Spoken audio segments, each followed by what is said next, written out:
Babad Giyanti karya Raden Ngabei Yasadipura 1 episode ke-76.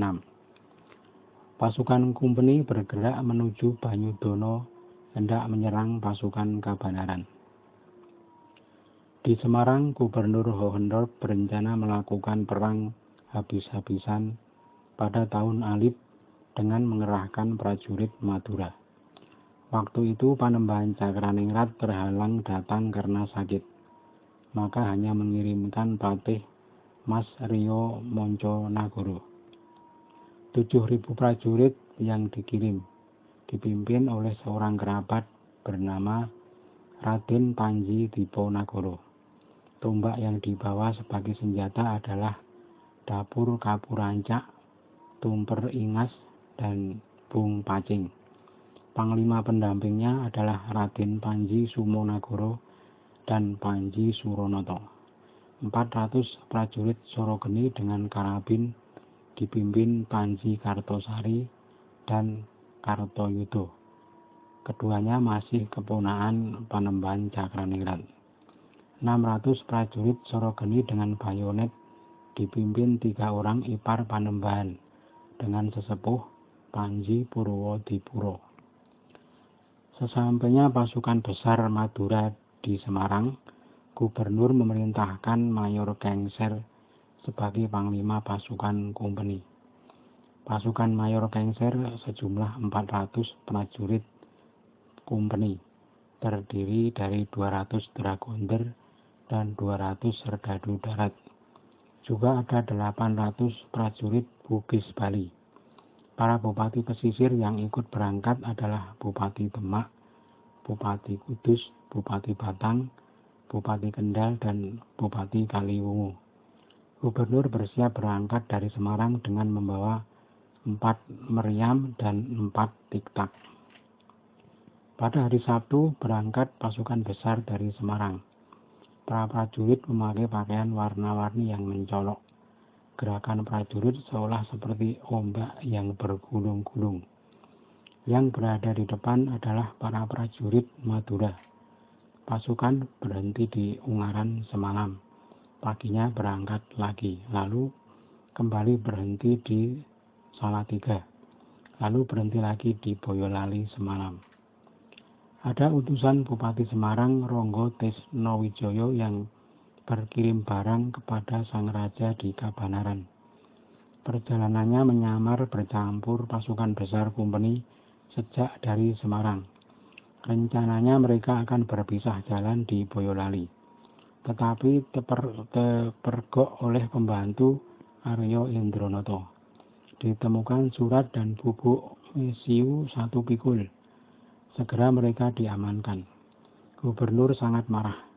Mayor Kengser diserai kekuasaan untuk memimpin pasukan meneruskan perjalanan sampai di Banyudana.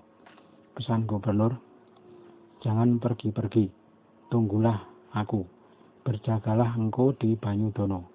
Kalau engkau didatangi musuh, jangan sembarangan dalam melawan. Berat melawan pasukan Mangkubumi. Utusan dari Bupati Ronggo Tisnowijoyo sudah ditangkap. Gubernur segera kembali ke Semarang dan barisan terus melaju ke Banyudana. Sesampai di Banyudana, prajurit Madura mulai menjarah dan membakar desa. Markas ditata dari bahan-bahan yang ada seperti kayu dan anyaman bambu. Sementara itu para mantri yang berada di garis depan melaporkan ke Kabanaran bahwa ada pasukan musuh yang besar di Banyudana. Tuan Gubernur membawa 1.000 prajurit Kumpeni. Agak berlebihan beritanya. Sesungguhnya jumlah prajurit Bugis, Bali, Belanda, Jawa, dan Madura semuanya 7.000. Dan ditambah para Panji Madura yang merangkap jadi prajurit, jumlahnya menjadi 10.000. Kehendak Sang Raja Kabanaran ingin menghadang pasukan musuh. Sudah sepakat semua kerabat dan para bupati. Hanya tinggal merencanakan gelar pasukan. Sang Raja berkata pelan, "Bagaimana pendapatmu, anakku, dan engkau, Kanda Adipati Puger? Gelar apa yang patut diterapkan? Kalau memperkirakan besarnya musuh, dan bagaimana Kumpeni membuat benteng, tidak cocok kalau memakai gelar Condroso. Kalau memakai gelar Gajah Bangun semakin tak bagus. Kalau memakai gelar Kagopati serta Brojotresno rumit dan tak bagus juga. Menyembah Pangeran Mangkunagara. Terserah Paduka, saya menurut saja. Kanda Puger bagaimana menurutmu? Tanya sang raja. Adipati Puger berkata, kalau berkenan Paduka, pasukan dibagi 3. Bagian dada dan 2 sayap memakai gelar sendiri-sendiri. Sayap kiri memakai gelar Condroso, yang kanan memakai Kagopati. Bagian dada memakai gelar Emprit Nebo. Watak gelar Condroso bertemu di muka, seperti Garuda melayang. Kagopati bertemu muka juga. Sang raja berkenan, lalu berkata, engkau anakku di kanan tempatmu, yang jadi dada Kanda Puger disertai Adipati Suryonagara. Juga pasukan dari Warung dan Peluru. Adapun sayap kiri ditempati Dinda Singosari dan Dinda Purbaya, ditemani Sujonopuro dan Joyonagara. Juga Mangkudiningrat bergabunglah ke gelar Condroso. Anakku Kudonowarso tempatilah di sebelah kiriku, agar aku bisa menjagamu. Kalau rusak barisanmu, aku bisa segera menolong. Adapun Kanda Adiwijoyo berada di belakangku, sebagai tempat mengungsi yang lelah. Dan sediakan gentong berisi air, karena di sebelah barat Ngasem tak ada sungai. Di sebelah kanan ada sungai Pepe, dan itu sudah cukup. Sayap kiri mengambil air dari sungai Pengging. Semua harap waspada karena musuhmu tangguh. Prajurit Madura lebih dari 1.000. Kabarnya malah 7.000. Siapa yang sanggup menahan kalau tidak diberi pertolongan Tuhan? Itu belum menghitung serdadu Belanda, Bugis, Makassar, dan Bali. Dan pasukan para bupati pesisir yang hampir semua dikerahkan. Anakku Mangkunagara, engkau berangkatlah duluan beserta pasukanmu bersama Kanda Puger dan Suryonagara. Urut berangkat dari alun-alun. Dinda Mangkukusumo dan Kanda Suryodikusumo berangkatlah ke Paglen. Yang kuat jangan goyah kalau kedatangan musuh sesama Jawa. Karena musuh yang banyak sudah mengumpul di Banyudono. 3 Bupati Kedu, Kanda Mangkuprojo, Kartoyudo, dan Tumenggung Wiroguna aku bawa. Perundingan sudah selesai. Sang raja kembali ke keraton. Segenap bupati bubar untuk menyiapkan keperluan perang. Pasukan besar di pagi hari sudah siap di alun-alun.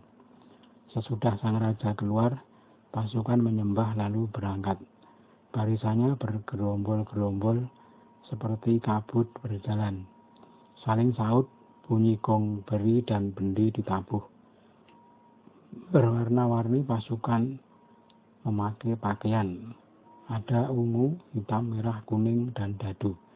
Bersinar mencolok seperti rangkaian bunga. Bertindak sebagai pemuka jalan Adipati Suryonagara. Sehari kemudian berangkat Pangeran Singosari, Pangeran Purbaya, dan segenap bupati. Sebagai pembuka jalan Tumenggung Joyonagara. Pasukan yang berangkat dahulu berhenti di Klepu. Adipati Suryonagara sudah merakit pasukan di Dresanan. Sementara itu Mangkunagara sudah sampai di desa Mudal, sedang merakit markas untuk sang raja. Sudah tersusul oleh pasukan yang berangkat belakangan. Paginya berangkat lagi pasukan besar Pangeran Purbaya dan segenap bupati. Pasukan yang baru datang berkumpul di Mudal. Sang Raja Kabanaran berangkat dari kota diiringi pasukan yang dipimpin 4 bupati. Joyodirjo, Mas Ronggo Wirosantiko, Raden Tumenggung Wirodigdo, dan Tumenggung Mandoroko. Adapun bupati yang menjaga di dekat sang raja adalah Tumenggung Wiratmoko, Singoranu, Sindusastro, Reksonagara, dan Ronodiningrat. Sang raja setelah keluar melalui pedesaan meminta laporan jumlah prajurit, para bupati, dan para pangeran. Terkumpul jumlah 11.600 prajurit berkuda. Prajurit darat tak terhitung. Adapun perabotan perang adalah bendera 480, bendi beri tak terhitung, kodok ngorek 3, coro balen 9, tambur dan seruling 400. Sang raja tidak menduga kalau pasukannya sebanyak itu. Menjadi terharu dan bersyukur kepada Tuhan karena sudah menerima anugerah yang besar. Berkata sang raja kepada Jayadirja dan Mas Ronggo, banyak prajuritku kali ini. Baru sekarang aku melihat berangkatnya pasukan sebanyak ini. Tetapi aku sedikit was-was karena sepertinya kok terlalu cepat. Dalam perang semua tergantung pada kehendak yang maha kuasa. Kita sebagai hamba hanya sekedar menjalani.